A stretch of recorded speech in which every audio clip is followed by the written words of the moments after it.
So what I'd like to talk about is the community's collective decision-making processes. For 5 years, I was a member of the Residents' Assembly Service. And during that 5 years, we worked hard to refine and reinforce the processes whereby the community participates in the decisions that influence the lives of the community. Decision-making in the Residents' Assembly of Oroville is based on the understanding that each eligible person has the right and privilege to participate in decision-making, but there's no compulsion to exercise that right. So it says that you have the right and privilege to participate in decision-making. This is the community's agreed decision-making policy, and this policy was reinforced earlier this year in a Residents' Assembly decision-making event where it was overwhelmingly voted back into place with a couple of small adjustments, but this phrase remained unchanged, that each person has the right and the privilege to participate in decision-making. Yeah, I just wanted to, it's a pity that Jesse has left, but it is being live streamed, I do hope, because we really appreciate all the contributions everybody has made. First of all, you talked about the community decision-making process. As has been pointed out, the Resident Assembly has full freedom to implement Mother's Charter.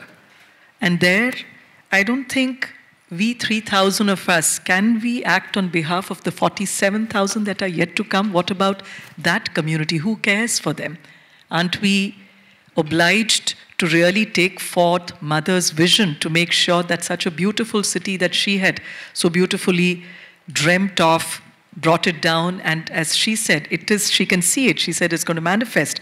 So isn't it our duty to do that? We seem to be always talking of our rights and privileges. This is not another society where it's all going to be agitating conflicts, rights, activism. No, I think it's more about harmony and with a complete faith in the basic visionary design of the person in whose name and the philosophy behind whom this city has been named, and that's why we've all come here. We came here, it was a choice we made to be here and part of it. Again, beneficiaries. Are we beneficiaries or are we volunteers is a question we keep having to remind ourselves. If I think I'm a beneficiary sitting here, well, I would look at what is it that I can get. But if we really think of us, as the Charter said, it belongs to no one, in particular, the whole of humanity, and that we have to be willing servitors of the divine. So if she has given a plan, and if I want to keep punching holes in it and say that, well, I don't think this is good. To answer Jesse, this is an intentional city designed by the Mother. It's not a city to be created by the wish and will and whims of the residents.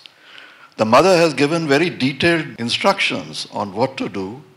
I don't believe that the Resident Assembly is meant to question the details given by the Mother, because this is her town, and a lot of us, a whole lot of us, I believe even a huge majority of us, have come here to do her will and not to do the will of any collective.